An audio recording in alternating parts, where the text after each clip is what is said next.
And welcome to this week's edition of The Mountain Gardener. Your host, Ken Lain, here every week talking about the landscapes of northern Arizona. We are in the planting season. So March is the start. It's like the leading edge. Now, this is when you're going to find in the mountains of Arizona. This is zone 7 plants. They plants that can go down in winter down to 5, 10 degrees. That's pretty cold. So you could also grow zone 6. Those are 0 degrees. Zone 5, -10. If you're in zone 7, that's this central part of Arizona where we've come up the hill from Black Canyon City, and now we're up at Cordes Junction. We go up over to the Verde, Camp Verde, Cottonwood. Then you come back over here towards Prescott Valley, Dewey, all the way out to Paulden, Seligman. This area is zone 7-6, somewhere in there.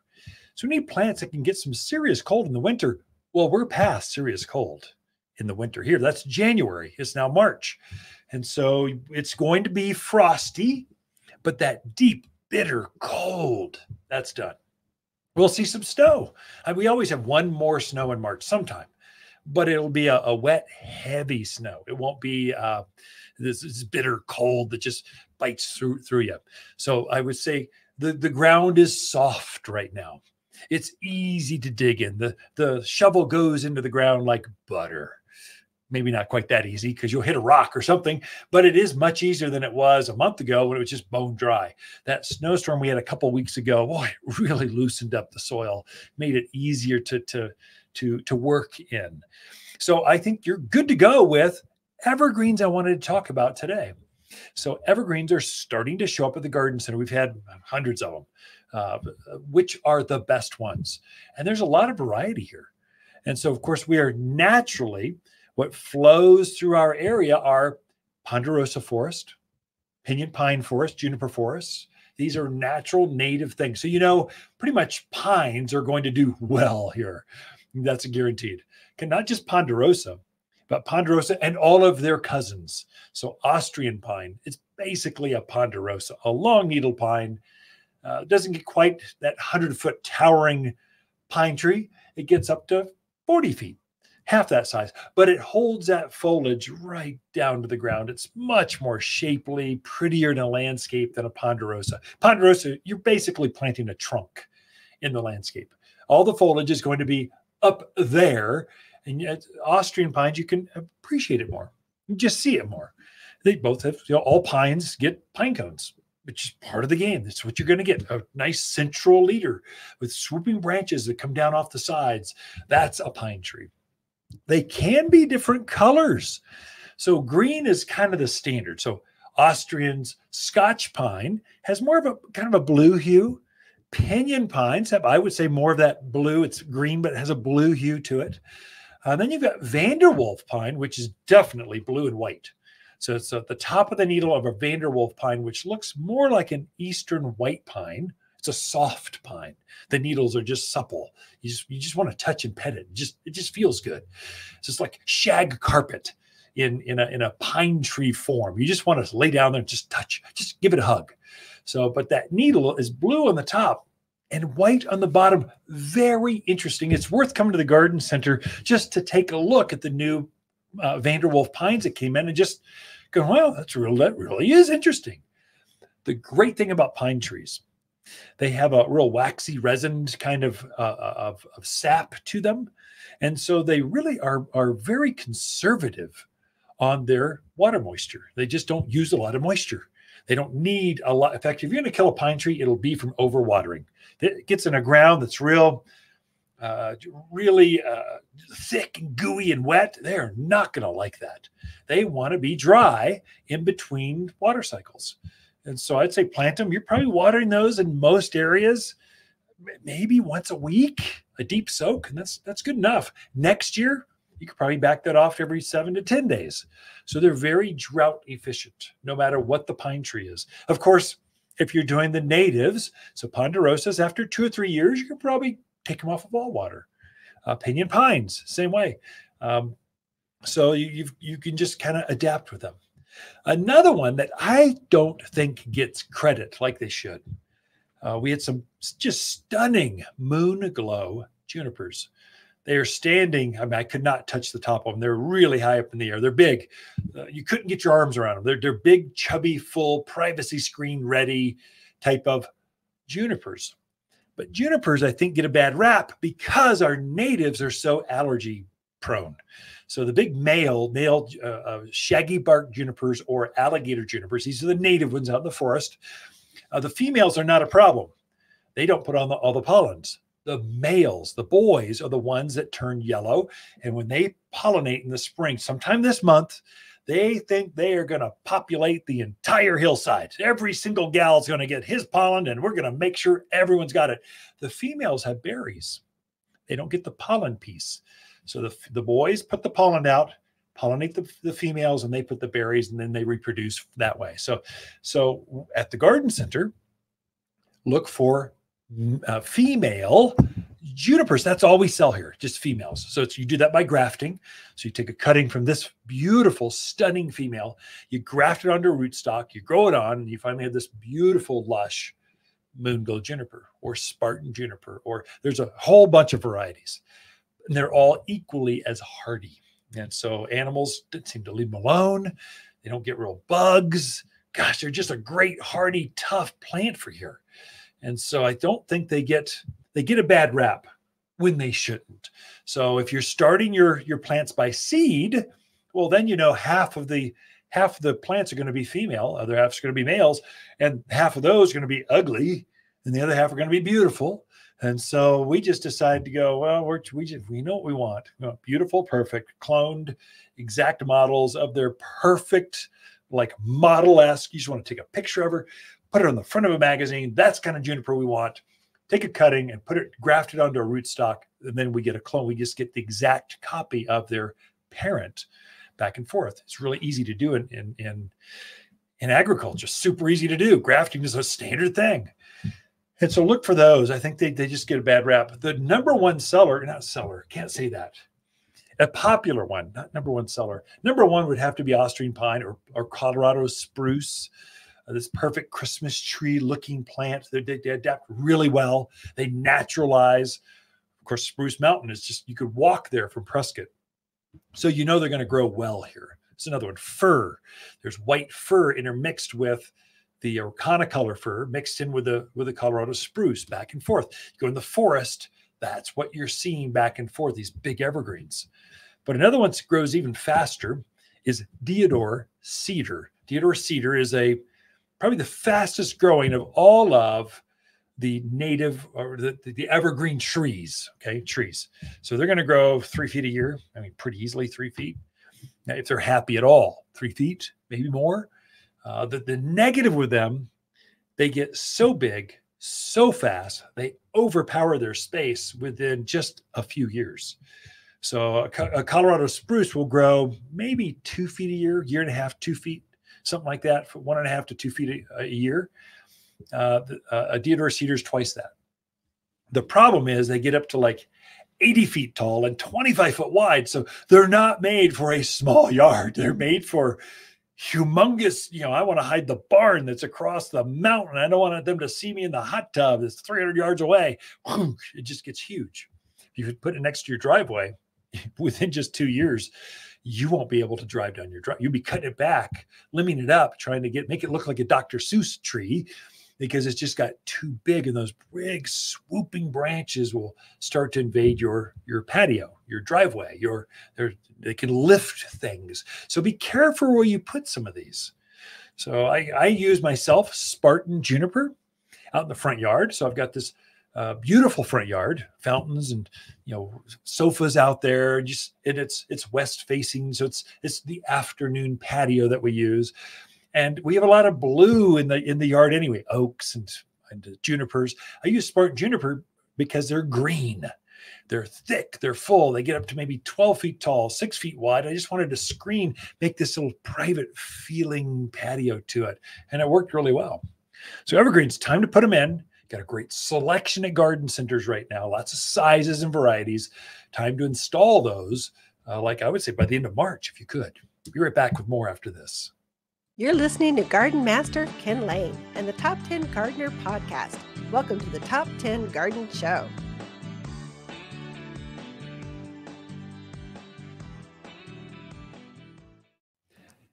And we're back with Lisa Waters Lain in the studio. She comes each week with your garden questions. Just what are your neighbors? What are other gardeners dealing with, asking, struggling, celebrating?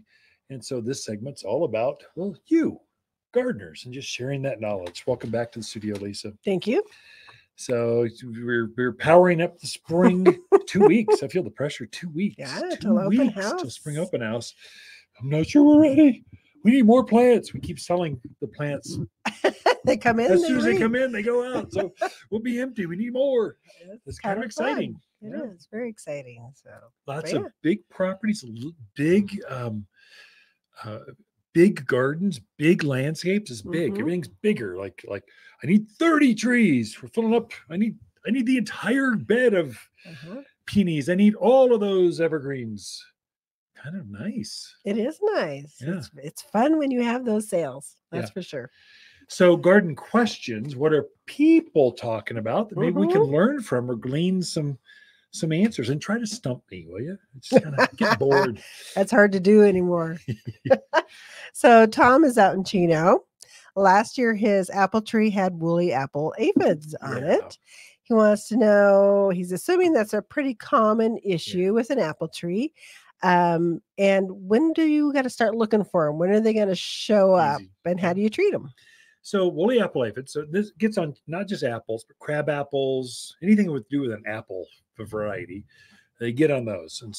And the indication of woolly apple aphid, the reason they call it woolly apple aphid is it'll be in the trunk, the main canopy, on those lower branches. You'll see this fuzzy, cottony, kind of woolly looking material. And that's an indication that you've got that aphid. And aphids are very common here. They fly around, they attach themselves, and they suck the juice out of your plant. Woolly apple aphids are a little different in that they love the taste of apples. That's their main thing. Or crab apples.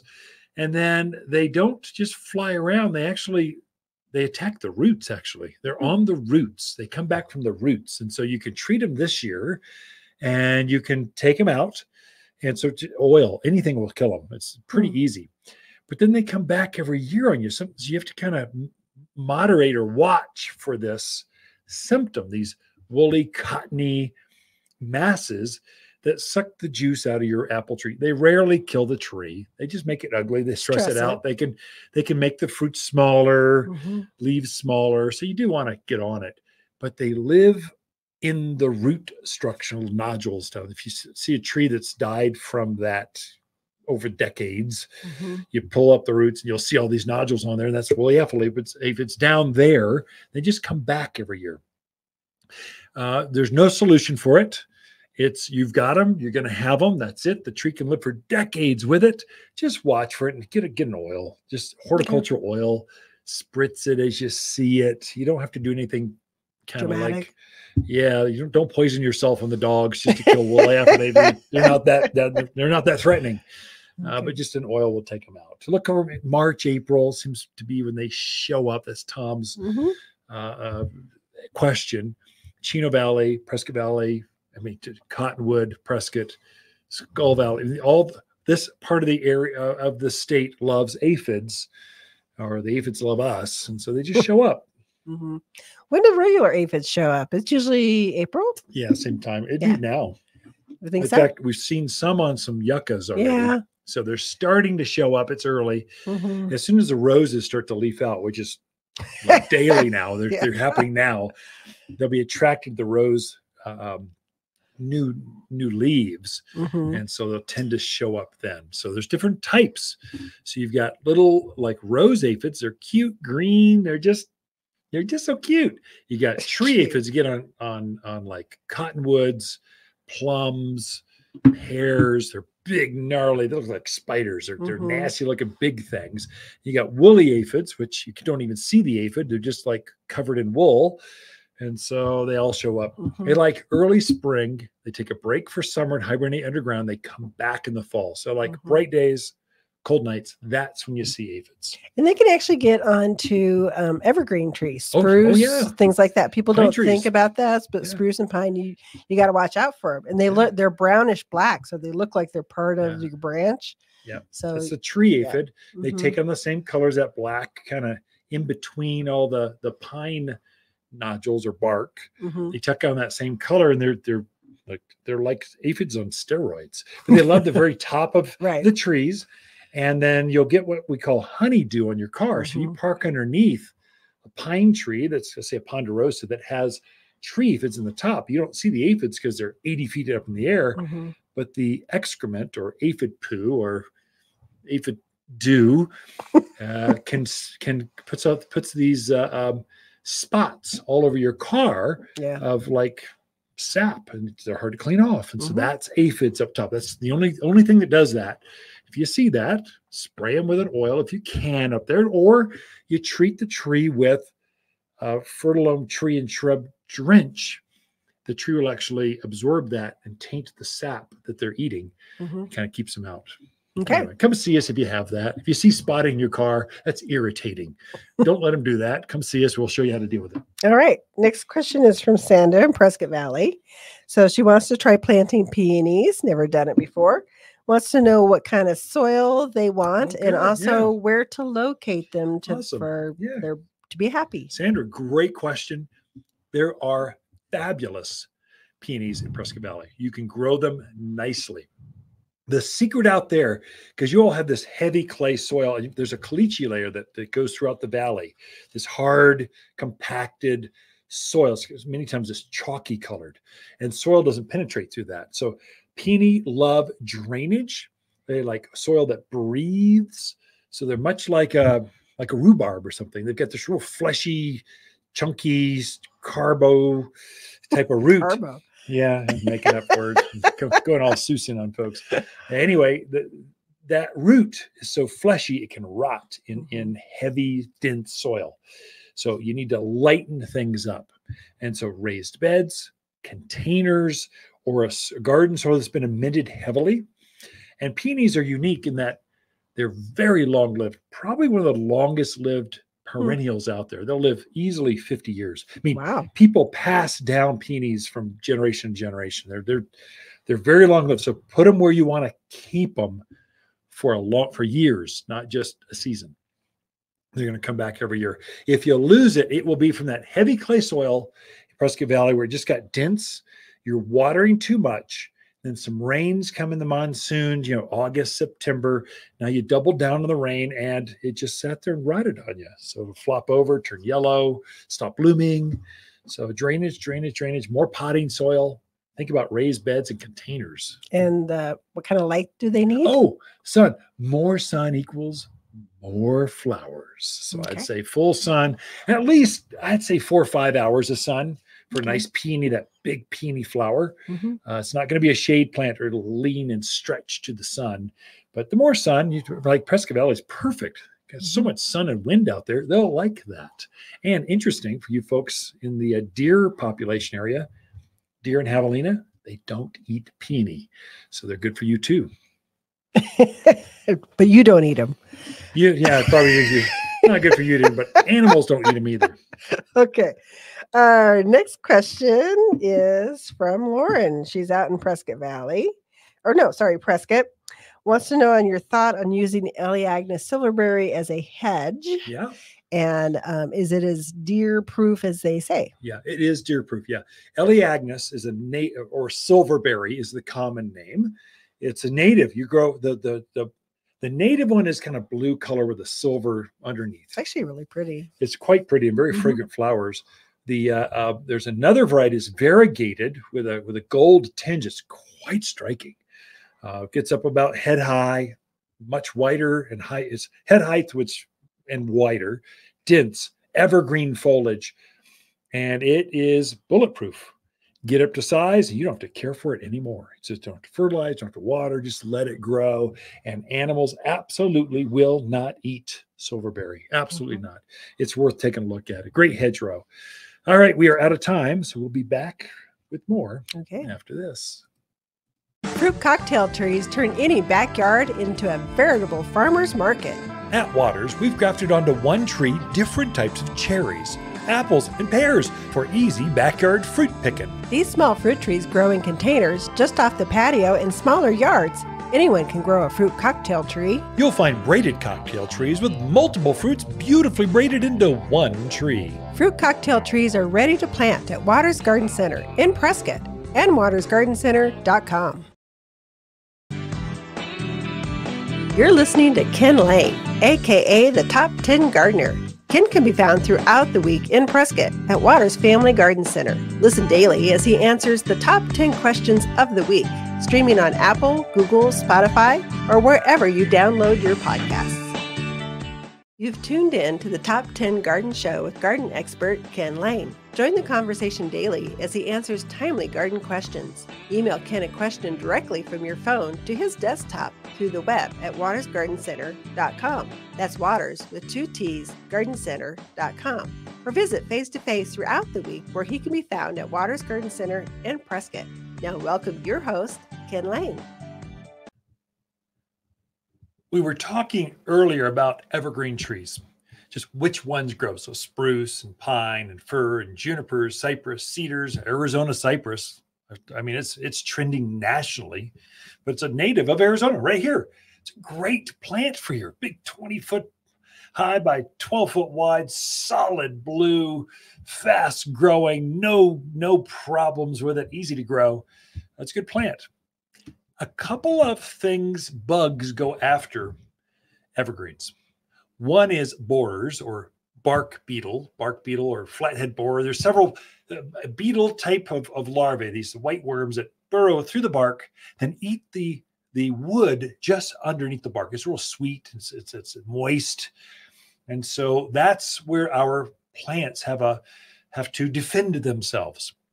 And the reason it's kind of unique to us over other parts of the country, we're a dry climate. And so dry climates, the bugs are after the moisture. And so the moisture is just underneath the bark, and they know this. And so they're after easy meal, moisture, nutrients. So bark beetle is a very common bug. And it really likes ponderosa pine. It can migrate over to, I've seen it on other pine trees, less likely. I've seen it a couple of times, mainly ponderosas. I've seen it on pinyons. I see a scale sometimes on pinyon pines. We have a pinyon pine scale. It's a little bug that doesn't go underneath the bark, but it crawls up to the outer needles and it attaches itself to the needles. It pierces the needle. So if you look at that needle on a pinyon pine, you'll see a little black dot on the needle. If you see that, that's serious. You need to get on this. So no, it should be perfectly green, no blemishes on the needle. If there's any blemish, bring it in. We can ID it, put it underneath the microscope. It's a bug called a scale. So they crawl up, pierce the needle, and then they scale over their body so that ladybugs, lacewings, praying mantis can't eat them. So it's a defense, but it's called scale. And they can be really big. They can be typically real small for pinyon pines. Super easy to treat all of these. And you can do it yourself. You do not need to be an arborist. You cannot make a mistake. You can only be beneficial to your trees by doing this, not detrimental. And so for my own trees, by the end of March, I've already finished mine. I've fertilized all my native trees, my evergreen trees, native or otherwise. I'm fertilizing them with 744 all-purpose plant food. Okay, this is going to make them greener, fuller, richer, and elongate the candle growth. I'm going to get more healthy growth, greener growth from my evergreens. Healthy growing trees, they can fend for themselves. That's number one, keep them healthy, and they can fight off bugs themselves. Bugs go after easy prey. They want a stressed out tree, not a healthy tree, because they're easier to take down and harvest and eat, basically. And when they find a stressed tree, there's this pheromone that bugs throw off. There's this hormone that they flush out into the air that you can't smell, but they can. So they're flying around and they're looking for parties, basically. So they sense this tree's got this pheromone that from other beetles in there. So they're going, whoa, hey, party's over here, guys. Bring chips, salsa. We're going over here. And they just congregate. They colonize this tree and they attack a tree by the hundreds. if not more. I mean, it's impressive when you pull the bark off and you see all these beetles, bark beetles. You're going, whoa, how's this tree even alive? Well, you won't know if it's alive or dead until the first hot day, hot week of May, and all of a sudden it just collapses just like that. Like in a week's time, it goes from green to all the needles are dropping off. That's bark beetle damage. Scale takes a little bit longer. How do you treat this? There's some magical new products, liquids. It's called Tree and Shrub Drench. Fertilome puts this out, but it's Tree and Shrub Drench. There's different types of systemic drenches. I think this is the best one on the market.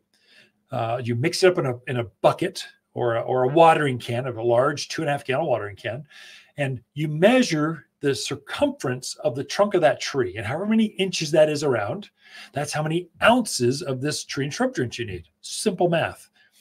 You put that into the bucket, top it off with water, and you just pour it right at the base of the tree. Don't try to get creative. Don't think drip line. Don't think spray the foliage. Right where the crown, right where the trunk meets the soil, you put all that systemic drench right there. The plant will now absorb that underneath the bark, and it'll go up the entire trunk and then taint the sap in the outer needles as well. The great thing about the Fertilome Tree and Shrub Drench over, let's say, Scott's or some of the others that the box stores sell, is the newer technology actually travels with the new growth as well. And so the old technology is it just treats the tree that's there currently. And the new growth, that extra 2 feet of growth, was untreated then. Well, this newer technology it travels with it. So it's far better. It's like a couple dollars more for a whole lot more, a better product. And you can do this yourself because all you need is a measuring tape and a couple watering cans and like 30 minutes of time.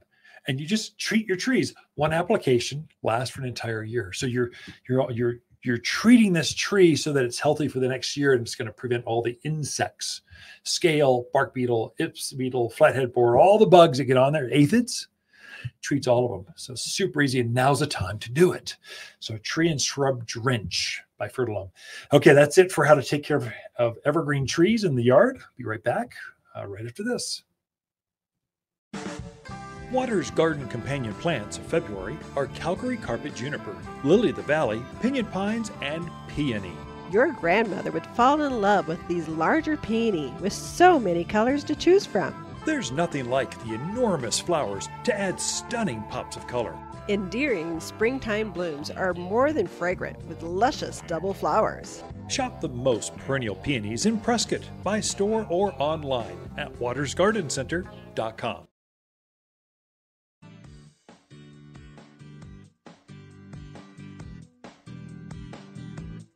Top 10 Gardener, your source for timely garden advice, seasonally correct for the garden, guaranteed to make a difference in your yard this season. You've tuned in to the Top 10 Gardener with garden expert Ken Lain. Join him daily as he answers timely garden questions that are sure to make a difference in your gardens. Now welcome your host, Ken Lain.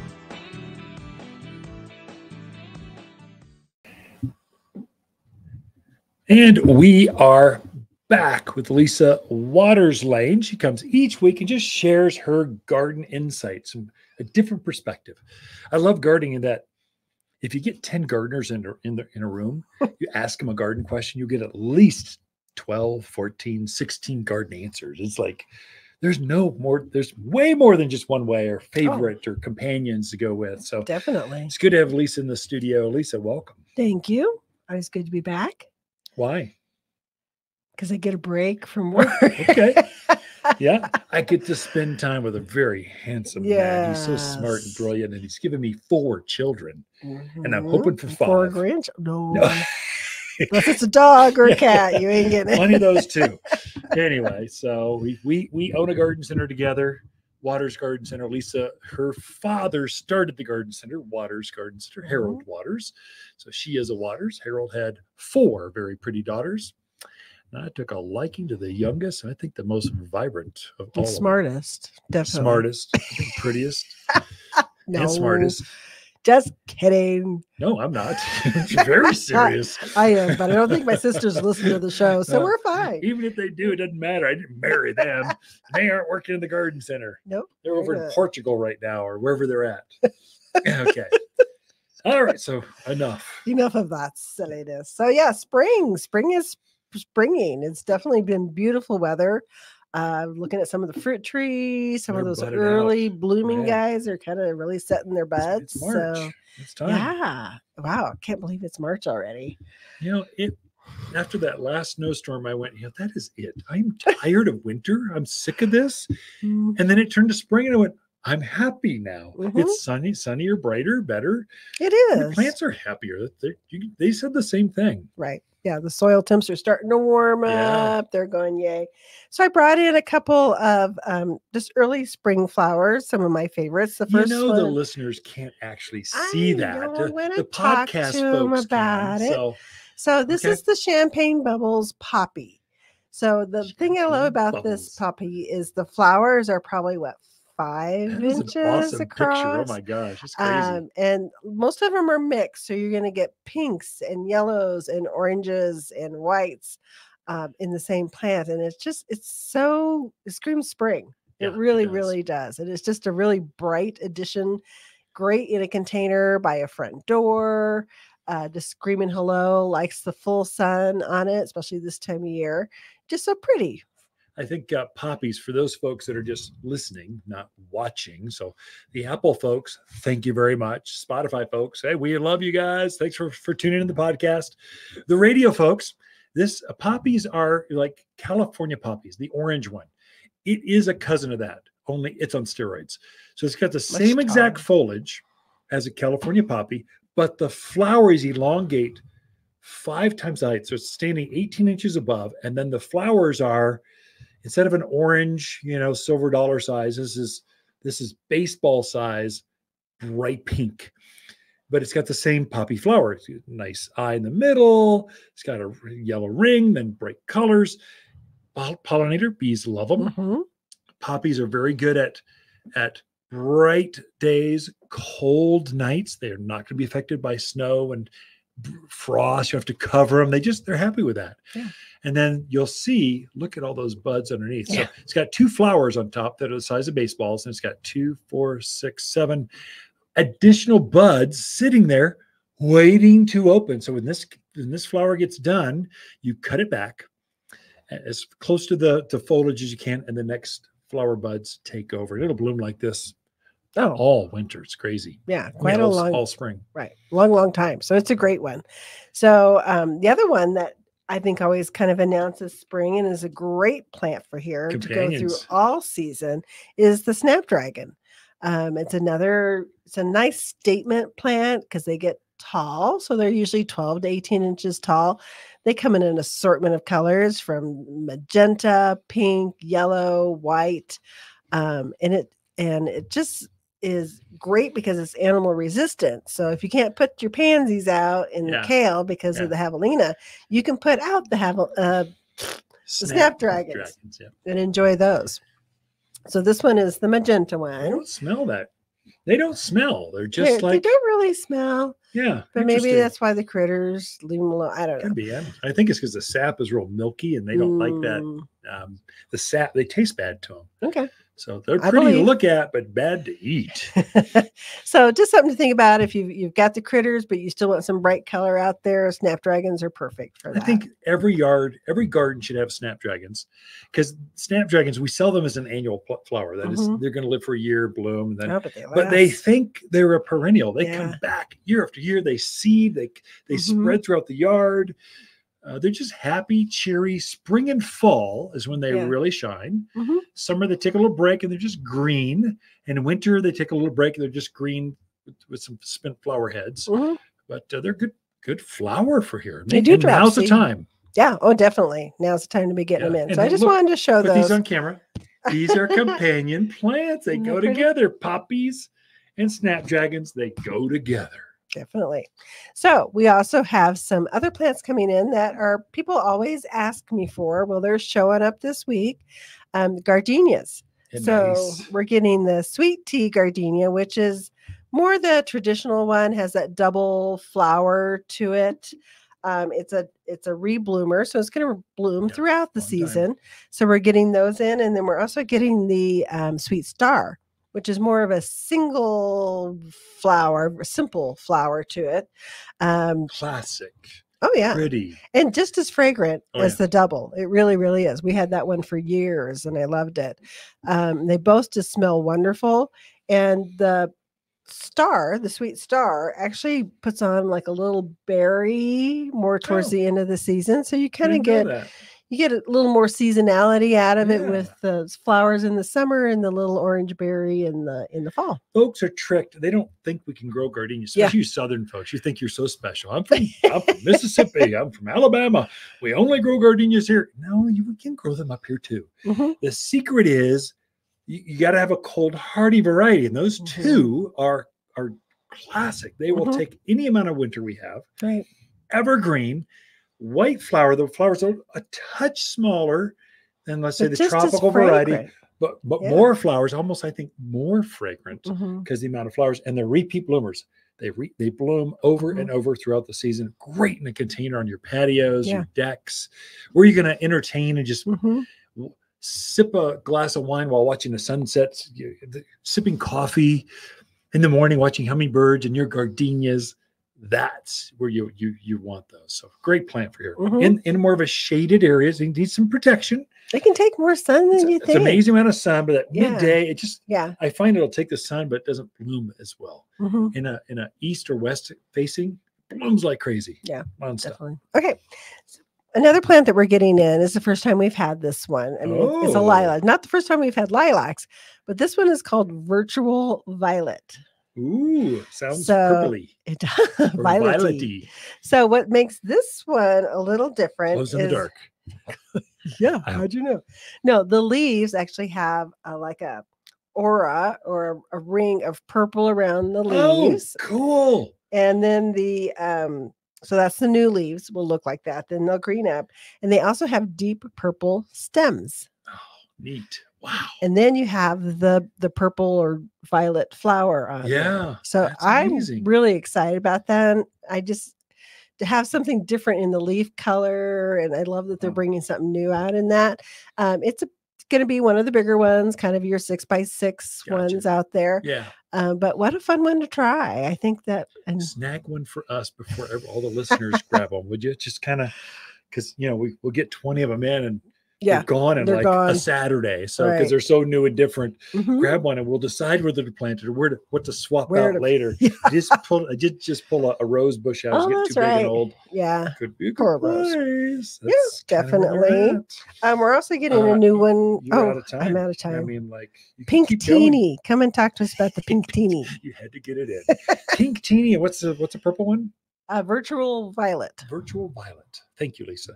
Ken and Lisa Lain, the mountain gardeners throughout the week. We love talking lilacs, gardenias, snapdragons, and poppies here at Waters Garden Center.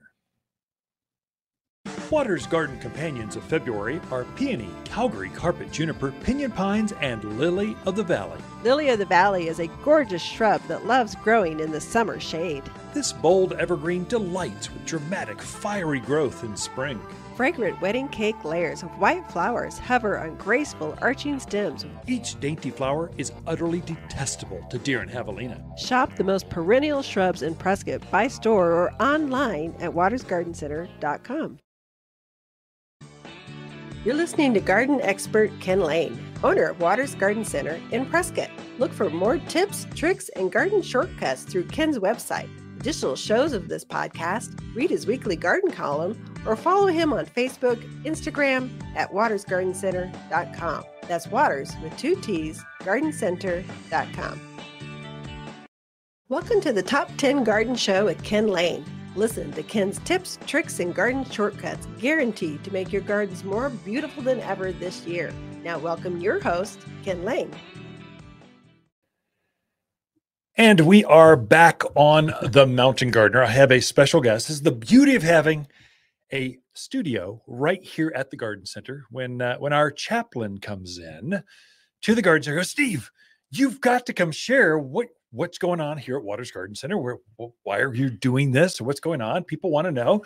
It's super unusual for companies to have company chaplains. You've been our company chaplain here at the Garden Center for 3 years. It's going on 3 years. It's like COVID started and you were the best thing that happened. You got us through some hard times. Yeah.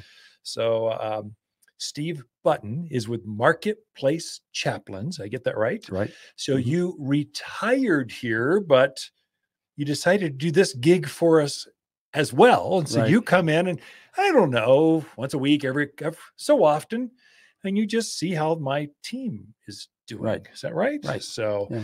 And so why don't you just share a bit of your story? Where'd you come from? Okay.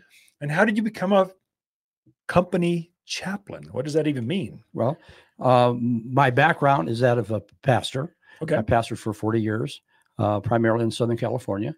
I moved from Ventura out here. Came out in 2020, January 2020, just in time to have everything shut down. Yeah, right. And one of the first things I did, apart from getting rid of my license plate and getting the Arizona license plate, I volunteered at the hospital as a chaplain.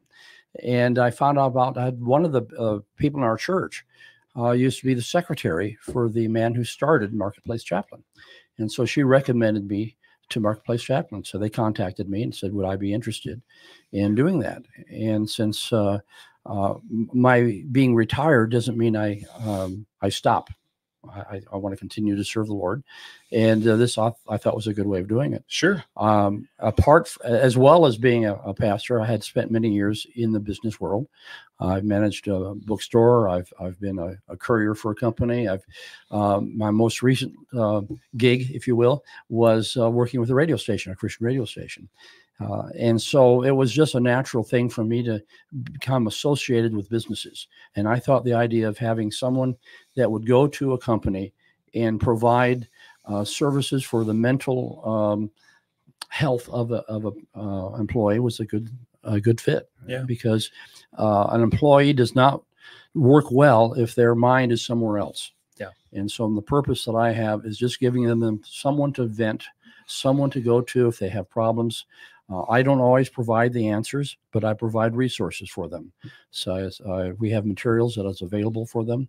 We have an app on the phone that they can look up, and there are resources there. And if they need to talk to someone, I'm available 24/7. And so I can come and meet them at off site, off the job. So I'm not interrupting their work schedule. Yeah, right. Keep productivity up. That's right. I never want to interrupt the flow of work. Yeah. And so we get meet for coffee or whatever we want to do, and just be a voice or be an ear to them, and perhaps a voice for them if necessary. So now you've been a preacher or pastor or whatever you call that. But you're not preaching. You're not trying to convert people. No, not at all. This is not a religious thing. This is a mental health. You can go spiritual if you need to, or you can just help them with. I respond marriage, to what their funerals, need is. weddings, that kind of stuff. Right. I respond to what their need is. Okay. And if it's a spiritual need, I'll respond to that. Sure. If it's not, then I don't push it. Yeah. But you're right. If they have a family member that's in the hospital, I'll go visit them. If there's a funeral that needs to be done, I'm available to do that. I'll marry them if they want. I know this is the thing I appreciate about you, Steve, is we lost Harold Waters, the founder of the company, a couple of years ago, and I reached out because there's an app for Marketplace Chaplains via email or text or whatever. So I reached out, said, Steve, hey, we just lost Lisa's dad. Want to let you know, and you were right there all over the family. You helped us out. You were there at the service. You didn't officiate the service, but you were just there. You were just there. It was comforting to have you there.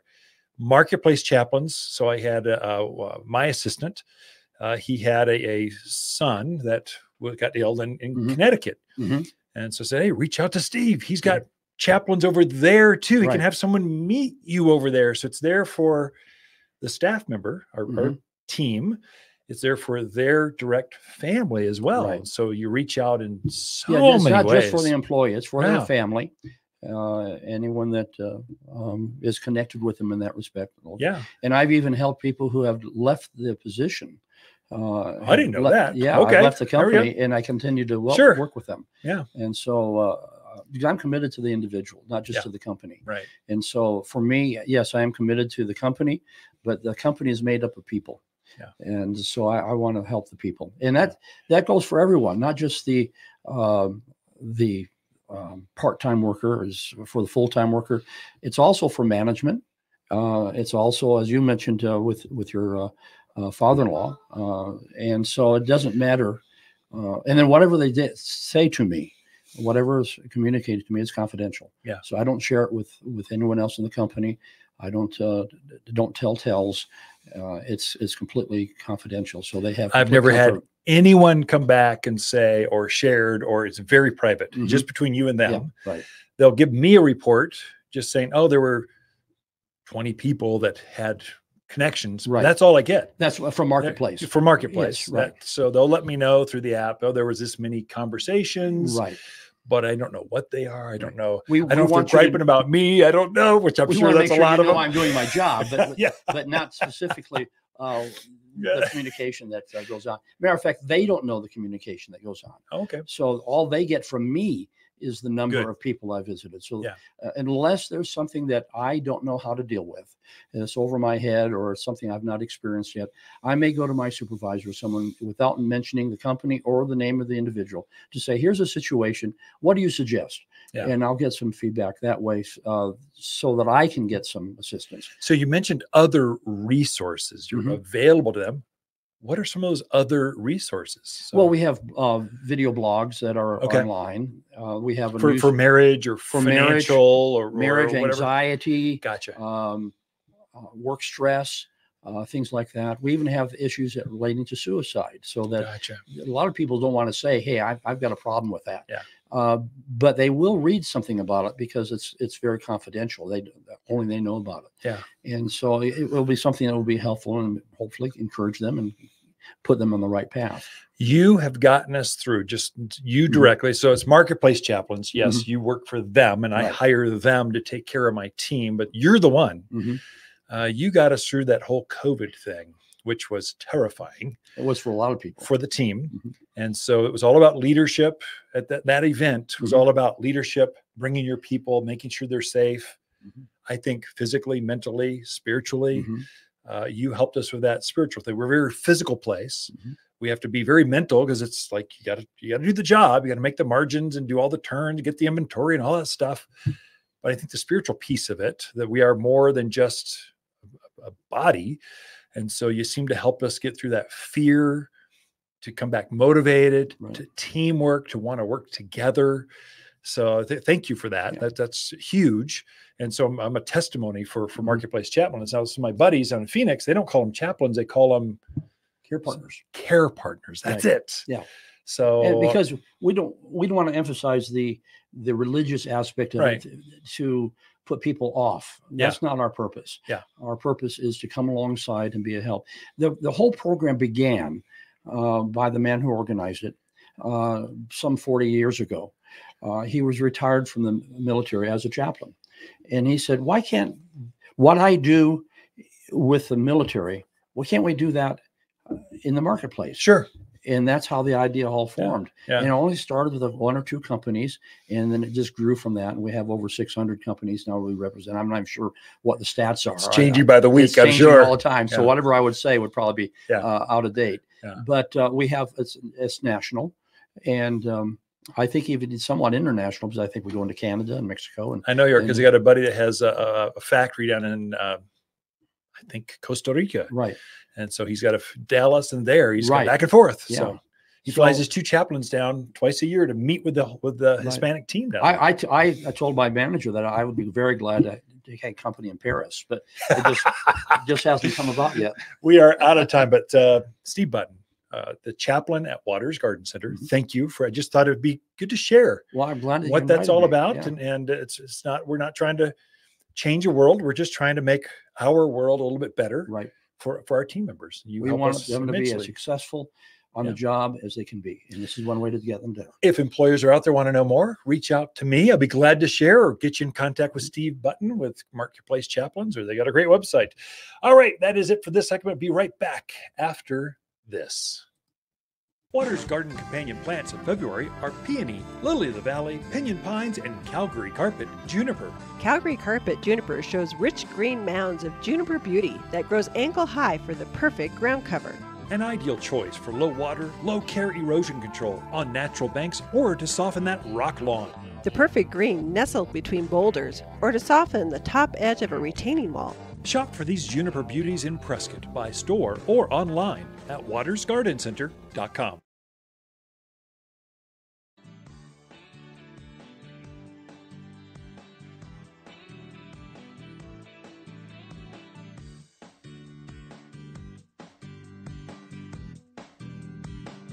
You're listening to garden expert Ken Lain. He can be found throughout the week at Waters Garden Center in Prescott. Thanks for tuning in to the Top 10 Garden Show. You've tuned in to the Top 10 Gardener with garden expert Ken Lain.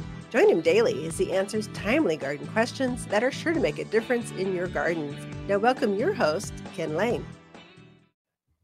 So we've been talking evergreens this entire show. But there's 3 that show up at the garden center that are over the top. And you find them in spring, so now's the time. And you wouldn't think they would grow here in the mountains of Arizona. They're more Midwest, maybe East Coast things. I guess now Northwest. They've got them all over the cold country. We are cold. But rhododendron grows amazingly well at high altitude. They're a classic zone 5 plant. So most of us tuned in here are zone 7. So we can grow zone 7. We can grow zone 7, 6, 5, 4, 3, 2, 1. So in 7 plus all the lower ones. So zone 5 is golden for us. We'll never think rhododendrons go down to minus 20 degrees, some crazy cold we'll never see. But they bloom consistently every year. Nice evergreen shrubs. So most rhodies will get up to about head high, although there's some new dwarf varieties that get up maybe hip high. So but hip to head high, but in the spring, they have the most vibrant, fluorescent pinks, purples, pure white. I mean, like iridescent white. They're glorious. And they're evergreens. The secret with them in the mountains, of a dry climate especially, is that they don't like the sun. So other parts of the country, they grow great in the full sun. Here, not so much, because the elevation makes the sun more intense and the dryness. So if you put them in, they'll take sun. They just don't want to be in that midday 10 to 2 kind of sun. But they'll go great underneath the canopies of your ponderosas, underneath the north side of your house, in containers or in the ground, wherever. They're pretty versatile. Nice green, rich, waxy foliage, which makes them drought hardy. But these bright flowers, azaleas are a counter to them.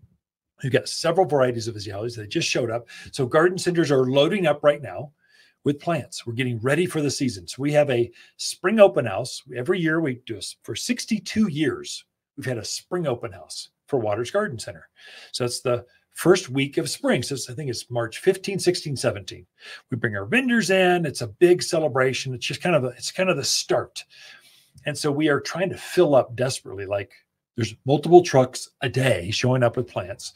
It's changing literally every other day. There's way more plants. And azaleas and rhododendrons are 2 that show up this time of year. Daphne, the sweetest, fragrant plant. We just had a Mediterranean mound. This is an evergreen perennial. It gets ankle high. It's a ground cover. It gets maybe ankle high, evergreen or ever blue. It's kind of a blue color, silvery color, very striking, soft. Looks like a fern. Spreads out easily 3-4 feet. Bright pink flowers in spring. So you've seen all these new fun plants showing up that you can plant now because they're evergreen. You see what they look like in midwinter, so at the end of winter, basically, and they're budding up heavily right now. And so it's kind of a fun, exciting time. We are going to go over evergreens next week. So this weekend is the spring to-do list. What are the things you need to do now to get your gardens ready, your landscape ready to bloom, grow stronger, better? Next week, March 9th, it's evergreen landscape. So we'll go over all the trees and shrubs. They're evergreen. I'm sure a few perennials as well. Then March 15, 16, 17, a special invite. Please come.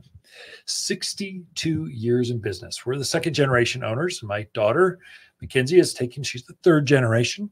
It's a big deal. And so there's lots of new plants. But basically, your garden centers are getting ready for the spring season and the start of their celebrations. Join in. Throughout the week, Lisa and I camp out here at Waters Garden Center, and we love talking to fans of the show. Waters Garden companion plants of February are Calgary carpet juniper, lily of the valley, pinyon pines, and peony. Your grandmother would fall in love with these larger peony with so many colors to choose from. There's nothing like the enormous flowers to add stunning pops of color. Endearing springtime blooms are more than fragrant with luscious double flowers. Shop the most perennial peonies in Prescott by store or online at watersgardencenter.com. If you want a more fruitful garden, increased success in landscape that just feels better, then tune in daily to the Top 10 Garden Podcast. Years of tips, tricks, and garden shortcuts are guaranteed to make your gardens nicer than ever. Listen to this podcast or read Ken's weekly garden column by visiting watersgardencenter.com. That's Waters with 2 T's, gardencenter.com. Thanks for tuning in.